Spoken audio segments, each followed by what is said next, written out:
Hi, everybody, and welcome back to the Energy Capital Podcast. I'm your host, Michaela, and I'm joined by Josh Rhodes and Matt Boms. We are at an interesting place in the energy transition. Energy costs are rising. Utilities are planning to spend trillions of dollars across the country to keep up with rising energy demand. And at the heart of these macro trends is us, the consumers, the payers of electricity bills. So that raises a question. How do we build the grid that we need today and tomorrow without overbuilding it or pricing people out? I'd like to dig into what's driving energy costs, where utilities are planning to spend those billions and trillions of dollars, and how we can modernize the grid in a way that's reliable, efficient, and still affordable. So setting the stage, demand for energy is rising, outpacing traditional energy system planning frameworks and timelines. And utilities are in the middle, challenged with meeting that demand and keeping costs to consumers reasonable. So starting with the primary question, what is the primary driver of these increased energy costs in Texas or nationally? There's just this massive growth in electricity. There's like a lot of things kind of coming together, kind of in kind of a perfect storm here, right? It's like one across, the US, electricity growth has been flat. It's been growing in Texas. Texas has been an exception to other places. I mean, really, demand growth has been kind of flat, right? And managing a system that is just kind of going from day to day, not really changing, is much different than managing a system that's growing. The amount of inputs you need to that are just different.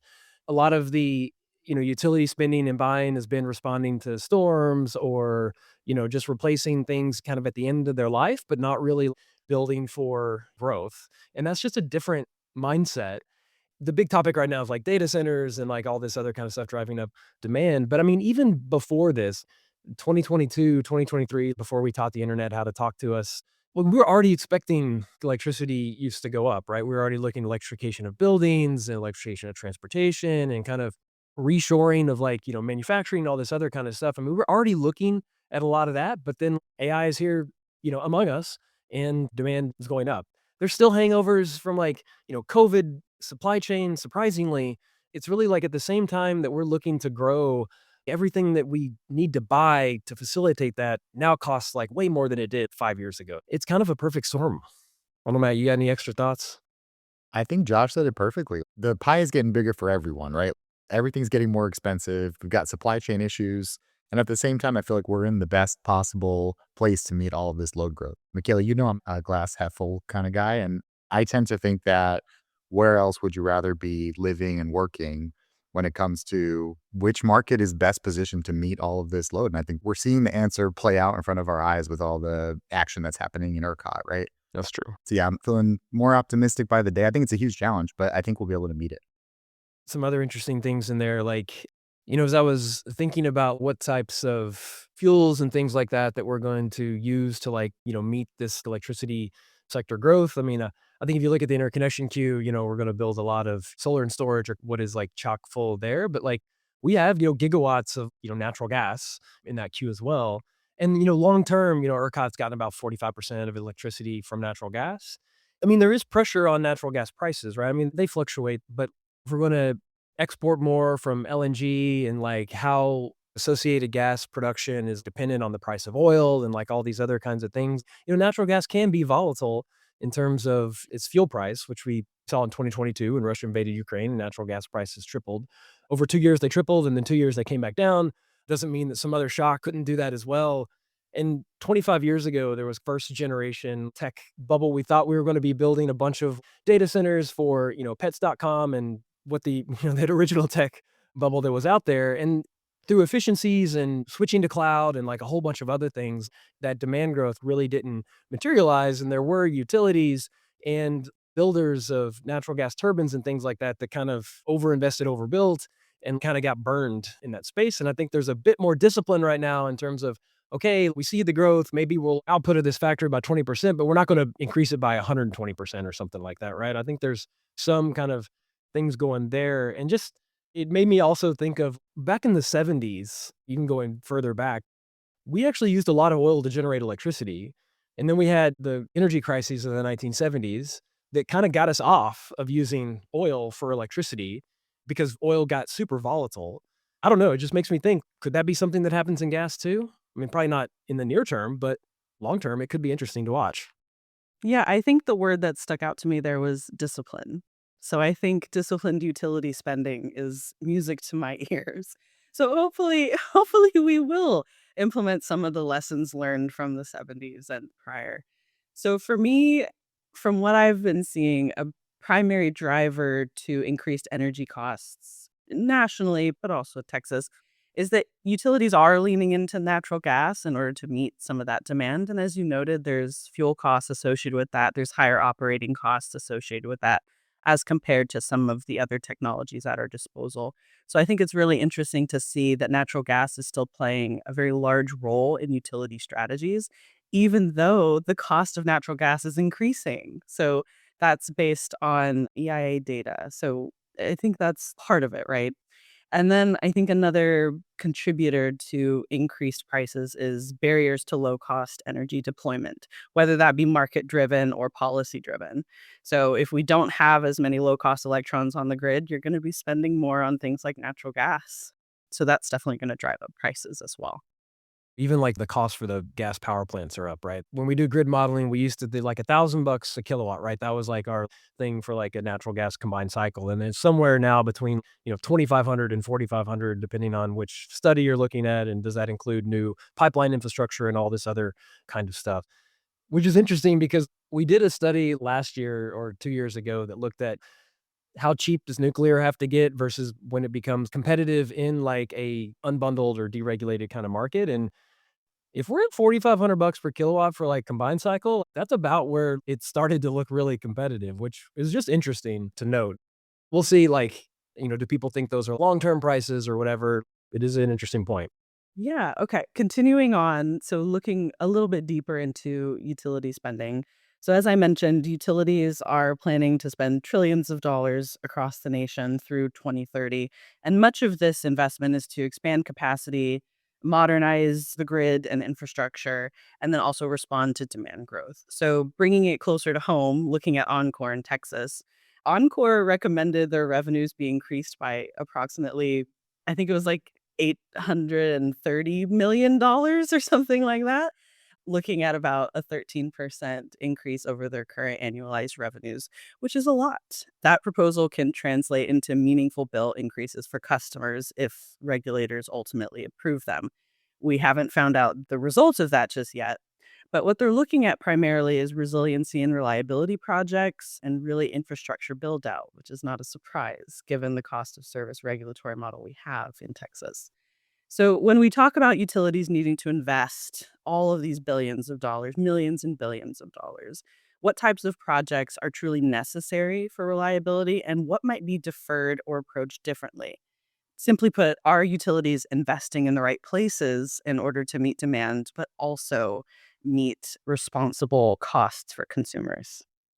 Okay, I'll take a stab at that, Josh. My feeling on that, Michaela, is most people just want to know who's left holding the bag, who's going to end up paying for all of this. Like if we were in a House State Affairs hearing and Chairman Todd Hunter were asking us questions, the first thing he would ask us is who's ultimately paying for this. And that's again, like bringing it back to Texas, that's where we're lucky that our utilities are just transmission and distribution and they're not generators. So going back to the gas projects that are being built, that's happening all across the country with vertically integrated utilities who ultimately they'll build the plant, they'll own the plant, they'll put that into the rate base, and they'll get the guaranteed return on the gas plant, right? Regardless of what happens next, we know what the steps are, or it's predetermined, right? Versus in ERCOT, the company that builds the plant puts themselves at risk because they're bidding into the market, right? So we've got a great market-based system where in my view, we can have that conversation on like transmission and distribution infrastructure and what we need to meet all the load. But at least when it comes to what I'm seeing, like what I'm hearing from folks in other states is a whole lot of construction that may or may not be worth it for ratepayers, right? So that's at least one thing that I'm grateful for working in Texas, in ERCOT specifically. Yeah, I think the national numbers on just some of the reading we're doing before is something like almost 71 billion in rate increases between now and 2028, like across the country. Like it's not a little bit of money, right? I'm curious what the number would have been 5 years ago before all of this. Is this triple that or double that, or is it similar magnitude? I don't know. We're just paying more attention to it lately. some of these companies are starting to come out with like plans for this, which I think a lot of the big tech companies, now that they're moving into hard infrastructure, they just didn't really know how to deal with that. Like when you're doing software and you're dealing with a different kind of use case than you are for like in grid infrastructure, sunk costs, fixed costs, things that other people are kind of paying for. And kind of the whole Silicon Valley ethos of move fast and break things, doesn't work super great in the utility space, right? Whether that's electricity or water or other types of things. And so, I mean, there's been some interesting stuff. Like I think Microsoft recently came out with community first plan for like data centers that they're going to shoulder a whole lot more of the cost and not ask for some of these tax abatement programs that maybe exist in certain regions, which is really interesting. I've been saying things like if these companies have buckets of money, let them spend it. And so maybe they sounds like starting to do some of that.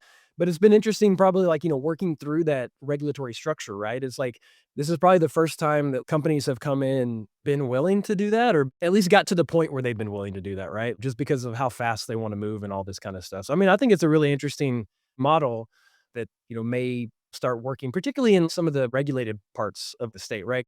Now I was talking about we are unbundled and we have deregulation in most of the state, but there's some parts of the state that don't. I think there's a story just yesterday or that I read just yesterday talking about that, Meta's going to pay for like a brand new gas plant in the El Paso electric region, right? Which is a regulated area. Swearing up and down that they're going to pay for the whole cost because it's all going to go to support like a data center. I think it's a 366 megawatt gas plant kind of out there. So that's an interesting thing because there's a lot of like competitive in Texas, but there's still the non-opt-in entities, the non-ERCOT parts of like the state, whether that's in the far west, the panhandle, or the eastern or the far eastern part of the state. And then we've got these transmission and generate co-ops and other types of things like that. So there's a big portion of the state that some of that thinking might be able to work its way into. I mean, the majority of the power is in the deregulated competitive area, but there's a good chunk of it that's not. Yeah, I think what you said was Microsoft and their proposal to pay for the infrastructure that they are incurring. It just reminds me of conversations that we had at the Public Utility Commission of Texas, right? So driveway costs versus highway costs. Mm, yeah. So I think many people understand the concept of if this is your driveway and it's dedicated to you for your use, you should pay for it. Yeah. If it's going to be something that all of us are using, then feel free to socialize those costs. But you don't want to have ratepayers paying for something that they're not going to be benefiting from. So if that natural gas plant in El Paso is dedicated to this data center, then I think it makes common sense that Microsoft should pay for it. Although many people might interpret that as an act of goodwill, I interpret that as just aligning with cost causation principles. So it'll be interesting to see if the community side of things evolves beyond that or if it doesn't. So I suppose we'll see. Yeah, it's an interesting, I think it's Meta, the one, not Microsoft, and the El Paso one, but it will be interesting to see like if some of those principles can also work their way into the competitive part of the state, right? I think there are some mechanisms. I may have talked about this in our last roundtable, and I know I've talked to a bunch of folks around it, but like there's this principle of how infrastructure is paid for in the Alberta system operators. Alberta is like the Texas of Canada, right? It really is. It is kind of uncanny in a lot of different ways, but they do this for generators and we could do this for load is new generators have to pay for like the cost upgrades that go into the system to be able to deliver that power. But then they're paid back over time. So the generators pay for the driveway and the highway, but then they're paid back for the highway over time if they exist over a long period of time and provide the market benefit that existing in that system does. And so, right, I think some of the concerns, if some of this AI, stuff turns out to be bubble-ish or partial bubble or whatever, that like we build out all this infrastructure and then there's no one there, using that infrastructure or consuming that power that would pay for that infrastructure, and then ratepayers get left, everyone else gets left holding the bag for that, right? As Matt was talking about. I mean, I think we could do something similar. It's like right now in ERCOT, we just make you pay for the driveway, but we could make you pay for the driveway and highway and then pay you back for the highway over time, put that up to load if you exist for 10, 15 years, whatever it takes to pay that infrastructure cost back. And then if you are a bubble, if you're gone in 2 years, then you defer the other 13 years worth of payment or something like that. And we're not left holding the bag, right? So I think there are some mechanisms. I think they're clear in like the regulated space, even in the deregulated space. I think we could do some learnings from other regions. Yeah, it would be a good, interesting solution because under that scenario, Josh, you would take away some of the risk from the investors. ERCOT is completely Right. dependent on those investors. And like you said, if it is a bubble, then you lose them, right? Right. Versus a middle ground. You don't want to go to vertically integrated because then, Right. again, the ratepayer is paying for that drive. That driveway is going to get turned into a highway, or we'll pretend that it's a highway, even though it's really just a driveway. 5-lane driveway. Yeah. Yeah. So you'd want some middle ground where the investment doesn't dry up, but at the same time, you give it the value it deserves instead of prepaying and assuming that there's some value there. Yeah, for sure. This might be a hot potato of a question. So if it is, just many utilities are referencing historic load growth as justification for their historic spending, primarily pointing the finger at large loads and data centers. My question is this truly a new constraint that utilities are facing, or does it largely and perhaps conveniently fit within the traditional utility model that prioritizes capital investment? So basically, like, are utilities just doing what they've always done in that they're spending on capital because that's what they get a rate of return on, and they're just using data centers as a convenient justification for that? Or is this genuinely something that is catapulting them into a whole new order of magnitude of spending? Hope that's not too controversial. No, I don't think so. I think that the answer is always somewhere in the middle because they've already been spending in about $9 billion a year on poles and wires in Texas, right? And that's roughly $5 billion on distribution, $4 billion on transmission. So you add that up, that's $80 billion over the past 10 years. And that was all without the load growth that we're seeing now. So the nature of utilities is to build because that's what we've asked them to do in ERCOT. The shareholders want more capital expenditure. So you can't blame them for doing their job well. And I'll let Josh answer the more difficult question, which is like how much of that is reasonable. Yeah, I mean, just the engineering answer, it depends, right? But like, I think there's two camps on this, right? Is one was like, well, the load growth will come and they'll take care of all of that. And a lot of people point to like the LBNL study that looked at like historically how, electricity costs have maybe not risen as fast in places that have had low growth versus those that haven't. There's always a danger of saying this time is different, but there are some flags that kind of this time is a little bit different in terms of the low growth is just much faster than we've done in the past. I mean, I think it does come back to like everything that we need to buy from the poles, the wires, the transformers, the conductors, everything, the power plants, everything that we need to buy cost way more than it did, 5 years ago. I mean, if you got mad about inflation on the cost of eggs, you should look at pad mount transformers in terms of, how much more expensive they are. CPI on eggs was like 10% and people were like in the streets, right? The inflation on like transformers is 200%. Those green boxes that are like out in your neighborhood or the cans that are mounted on poles and then all the way up into like the big pieces of equipment that, step voltage and things like up and down on the transmission system and other parts. I mean, all that costs more money. And so it's like, if all that didn't cost double, triple like what it did a few years ago, then I could be more convinced that, okay, this low growth is going to like help with that. Those costs will be spread out over a whole lot more megawatt hours and kilowatt hours. But everything's just more expensive. And so, I mean, I'm afraid because we're asking the system to like grow much faster than it has and everything that we need to build is more expensive, there's going to be more money quicker moving into that rate base. And there could be a rate shock, right? I mean, that's what I'm worried about is it's the mechanisms are probably long-term will even out, but like the short term, people got to pay mortgage this month, not the average over the next 10 or 15 years. Yeah, and I think the idea of rate shock is something that is certainly the big bad wolf that everybody's looking at. Yeah. So in terms of what practical solutions are to moderate cost and to avoid rate shock, right? I'm thinking about a few options. Distributed energy resources. Matt, looking at you, we'll come back to that, right? So rooftop solar storage, demand response, energy efficiency generally, and flexibility. So virtual power plants and things like that. Those can really temper peak demand and defer costly investments if we actually incorporate those into our strategy. So the question is, are utilities doing that sufficiently or aggressively? So Matt, I know that Taba has a report on that very question, like how can distributed energy resources defer some of this T&D investment? So can you share any high-level findings with the listeners? Yeah, thanks for teeing me up there, Michaela. That was awesome. Well, I think the total savings that we came up with was $1,850 per ratepayer over 10 years. And that number was calculated on the one hand, the T&D deferral, right? So like how much of the distribution upgrades are not being made immediately because you've got more DERs on the system, whether they're distributed batteries or any one of the technologies you just mentioned. And then the other half of it is wholesale market value. So like I think the assumption we had in there was pretty small, but it was like 2.5 gigawatts of DERs over the next 10 years. And just that alone yielded over $1,800 per rate there. So there's a lot of value on the table, right? And I think we'll see moving forward how utilities incorporate that into their strategy. I think your question is dead on because you asked if they're doing enough. I would say no, because they're leaving distributed technologies on the table and they're not taking advantage of them.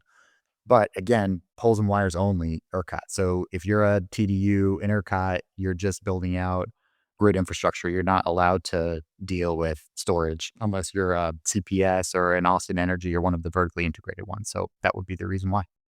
Yeah, so where my mind goes with this is it's going to be very difficult to reorient utilities to prioritize some of these cost-effective technologies, which can be cost moderators, is something that we've discussed, without a regulation reform.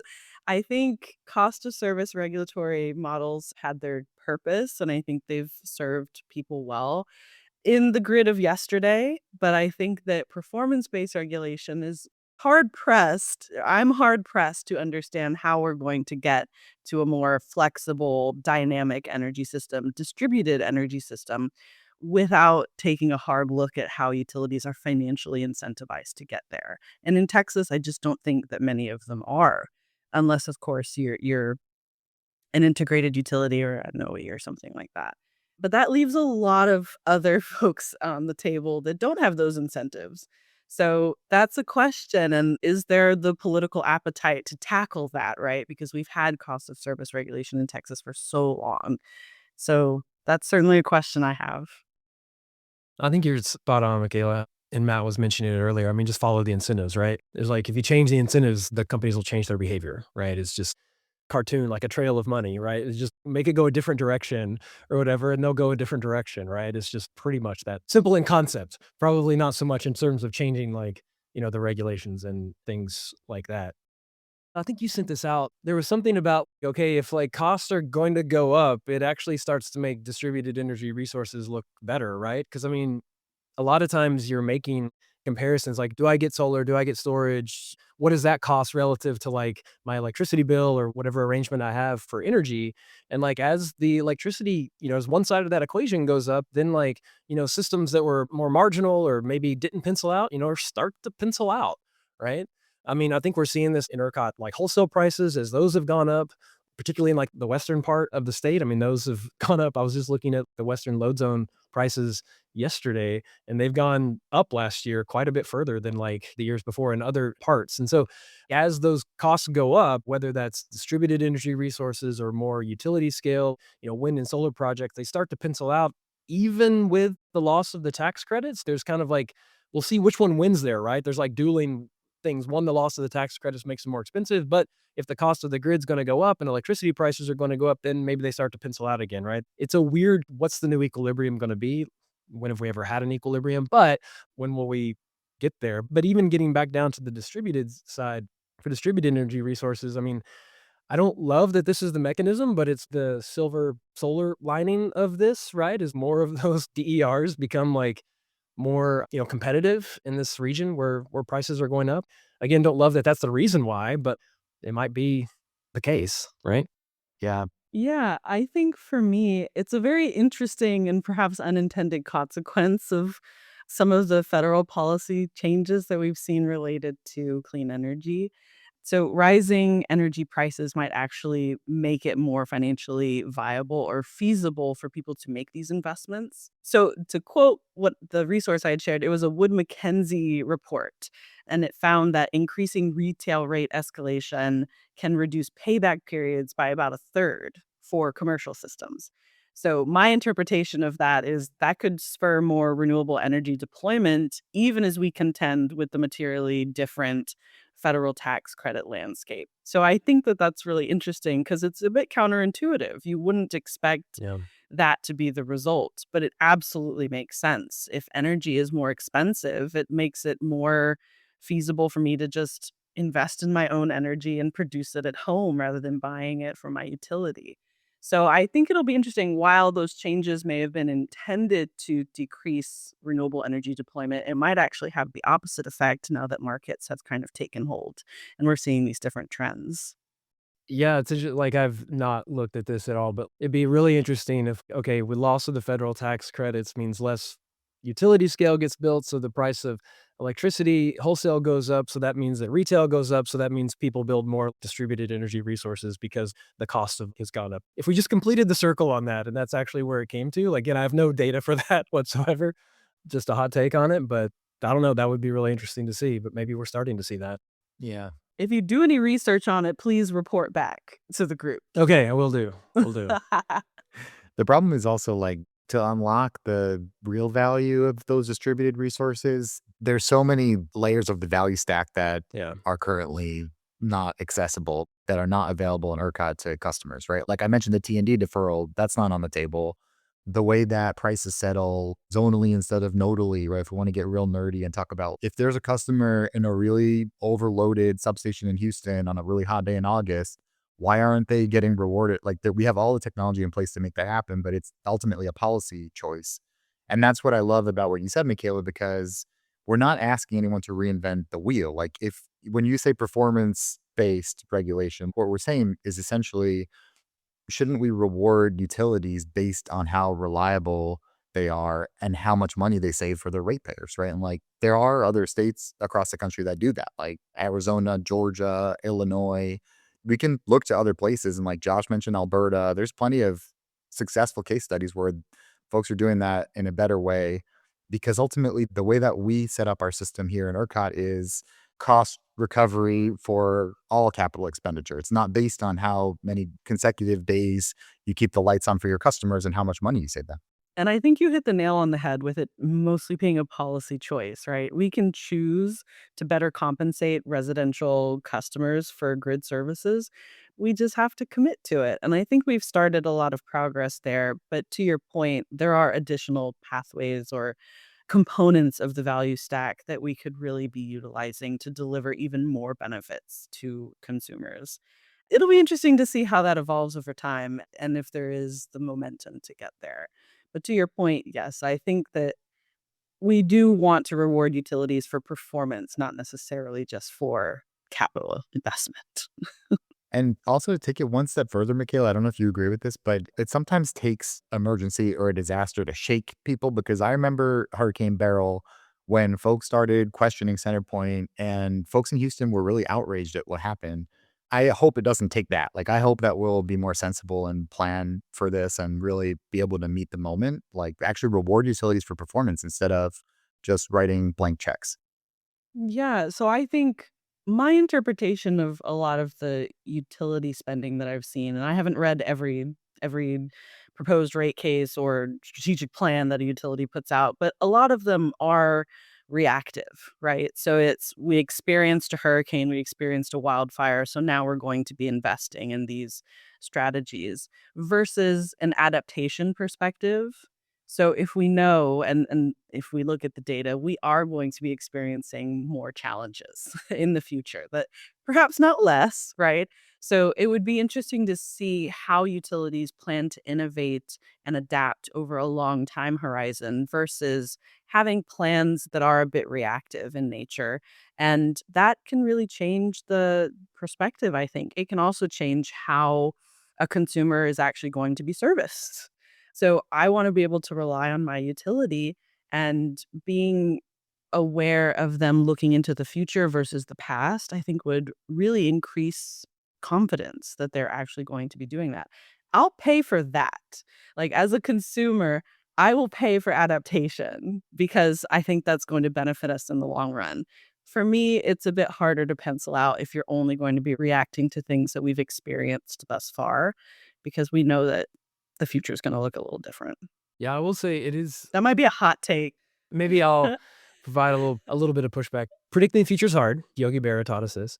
Or making predictions is hard, especially about the future, I think is a quote that's probably misapplied to him. But anyways, building out stuff for like an adaptation against an uncertain future, like utilities kind of get caught with their pants down. If they like make the wrong investments, they can get dragged before committees and other kinds of stuff. And like, why did you spend this money on this thing that you haven't used or is not going to be useful or like other types of things? If we're going to do that route, like we have to be willing to let them make some mistakes because no one can predict the future. But that's hard is like how much of making a mistakes is, just and prudent or whatever the terms are in terms of how that works. And so like, I understand why they're like always being kind of more reactive than proactive. And maybe it's just whenever they want to be proactive, there's not enough buy-in from the communities and folks and everyone just getting to an understanding of like, hey, we're building this for the future. There's a potential that we don't do this exactly right. It's one thing to like look back and say, okay, this storm took out like all transformers that were below a certain sea level in Houston or whatever. Like, okay, all those need to be either on stilts or whatever, right? Versus we think that the next hurricane is going to get them at 20 feet higher or whatever the metric would be. I think, utilities are pretty sensitive on like spending money that they may get called out on so far in the future. I think we need more consensus on that, and consensus is hard, right? That's really hard to get. On the other hand, you can look at Texas has experienced like $27+ billion CPI adjusted storms over the past 20 years, right? And if you look at the chart, it's just going up and up and up. And so like basically maybe the base level of every resilience needs to get better on spending on that kind of stuff. I can kind of have a little sympathy there for like being against a rock and a hard place. Absolutely. So the two words that come to my mind are prudently incurred. Okay, yeah. I'm the engineer. So that's one of the standards when it comes to costs and utility spending. So prudently incurred, I think, what is it, just and reasonable? Okay. And I'm sure someone listening who's a lawyer is probably going to add something to this, but I was trying to just put them together. Yeah. no. So that's one of the standards that I think they have to meet, right? These costs have to be prudently incurred. So I think to your point, we do want to make sure that they have this space in order to innovate and experiment and even make a mistake every now and then because they are adjusting to an uncertain future. Yeah. But at the same time, that has to be based on some sort of prudent strategy that they have. And if they're not looking into the future and seeing that our extreme weather costs are going up, then it's hard to understand how the billions that they plan to spend are going to be prudent. Right. So I actually think that does give them some cover, right? So like we're staring down the barrel of an uncertain future and this is what we think we need to do. And hopefully we will have the policy spaces to encourage experimentation. Josh, I have a quick question for you. To your point, what do you think is missing that would basically encourage a utility to be more innovative and take, I don't want to say risks, but essentially take the leap that they feel they need to take in order to meet the challenges of the future based on currently available models and data? Because it sounds like you might think that the current incentive structure that they have might not allow them to feel that way. And I could be misinterpreting.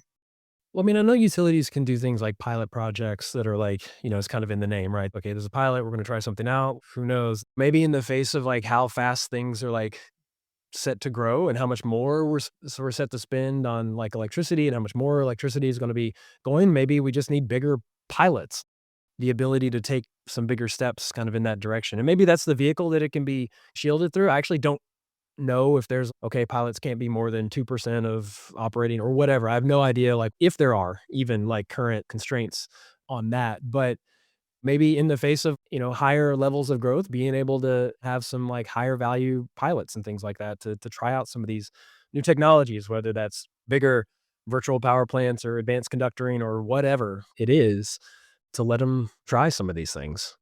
I think, Michaela, this is also the problem with central planning because what Doug used to talk about this on the podcast, right? I won't get into Hayek and I won't be as intellectual as Doug, but I do think these are the dangers of a centrally planned system because you don't have the price signals. Like the ones that we have in the wholesale market in ERCOT are pretty damn good. And that's why folks love doing business in Texas. And conversely, we don't have those price signals for the TDUs, right? And like, we're both relatively familiar with the resiliency plans that were proposed by the utilities and approved by the commission, and roughly $1 billion a year for Oncor and CenterPoint each. So none of us are arguing on this podcast that they shouldn't do hardening and they shouldn't do vegetation management. Like, we all agree on that stuff. It makes sense to be preventative. But at the same time, like, there were no DERs in those resiliency plans, right? There wasn't a demand response program or energy efficiency or you name it. None of that is part of the resiliency strategy of the TDUs in Texas. And that's a big problem because we all know that moving forward, that's exactly what we need in Texas is more demand side solutions, because most of the time we're fine, but there's always the chance of a winter storm and there's always a chance of a really hot day in August. Then we're kind of reaching the limits of what our grid can handle. So this is an interesting thing. I'll agree like on half of that we don't have the price signals. I think maybe not on the distribution side because we don't have prices down at the distribution edge or whatever. But on the transmission side, we do have congestion, right? Because of the way we do invest and connect and like we have our location of marginal pricing, LMPs, we do in congestion revenue rights and all other kinds of complex things. Like I think we do have pretty good economic signals of like where new transmission is beneficial. But right now, the way that we handle that, the economic test for transmission is so hard to overcome. The test doesn't make sense. It essentially is like to pass the economic test, and someone in chat or whatever is going to, tell me how I'm not exactly right on this. But essentially, like you have to be able to make up all of the costs in 1 year or something. Whereas like transmission infrastructure upgrades and stuff, or that infrastructure is decade-long infrastructure, right? It lasts for decades. And so, like, if we can take the congestion, the LMP signals, like, I think it sends a very clear signal of where economic upgrades in transmission would be useful if we had a more sane economic test for that. So I think for the transmission side, we have the data to be able to do this, but we're just not doing it. But on the distribution side, yeah, it's like if you want to do the same thing, you would need prices down there. And that does get pretty complex pretty fast. Maybe there's always a divorce there somewhere. But like, I think at least on the transmission side, I think we do have the ability to do this now. We're just not doing it as good as I think we could. All right. So thank you so much for this amazing conversation. We are just about at time. So we've touched on a lot of different things: utility innovation, utility regulation, the pressures facing the energy system, whether that be cost or just speed of growth. So just quickly, what are your final takeaways from this conversation? I mean, I think it just comes down to the pace at which this is happening is just so different than in the past, right? So I think we need to relook at how we've handled growth in the past, and some of the mechanisms probably need to change to be able to handle how fast it's coming at us now. Completely agree, Josh. And I think this is the moment where we need more innovation. I think we need to change the way we think about planning for the future. And if that means that our utilities have to become a little more innovative to meet the moment, then that probably makes sense as far as rewarding performance instead of just writing those checks for capital expenditure. Well, thank you so much for this amazing conversation, guys. And thanks so much to our listeners. Signing off, I'm Michaela, I'm Matt. And I'm Josh. and we'll see you next time. Thanks for listening to the Energy Capital Podcast. If today's conversation helped you make sense of the energy world, share the episode with a friend and hit follow on your podcast app. You can find us on Apple Podcasts, Spotify, and all the usual platforms. For deeper analysis each week, subscribe to the Texas Energy Empowered newsletter at texasenergyempowered.com.